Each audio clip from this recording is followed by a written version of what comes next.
আজকে ভিডিওটা শুরু করলাম এই গাছে জল দিয়ে। তো আমি এই গাছগুলো লাগিয়েছিলাম, সেই গাছগুলোতেই জল দিচ্ছিলাম। প্রতিদিন একদিন ছাড়া ছাড়া জল দিই। তো সব কিছু কাজ সেরে আজকে বাইরে রান্না করব না, তার একটাই কারণ, বাইরে নিয়ে যেতে কিনা খুব অসুবিধা হয়, আমার ভীষণ অসুবিধা। এই পেট নিয়ে চলতে চলতে সব জিনিস বইতে খুব কষ্ট হয়। তো আজকে ভাত ওখানে চাপিয়ে দিয়েছি, তারপরে এখানে সবজিগুলো কাটছিলাম।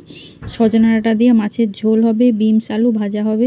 তো যাই হোক, এখানে বিমস আলুটা ফার্স্টে ভেজে নিচ্ছিলাম, তারপরে বাকি রান্নাগুলো করব। আর এইখানে বসে বসে রান্না করতেও সুবিধা একটাই, সব কিছু জিনিস এখানেই আছে, এখানেই সব কিছু লেগে যায়।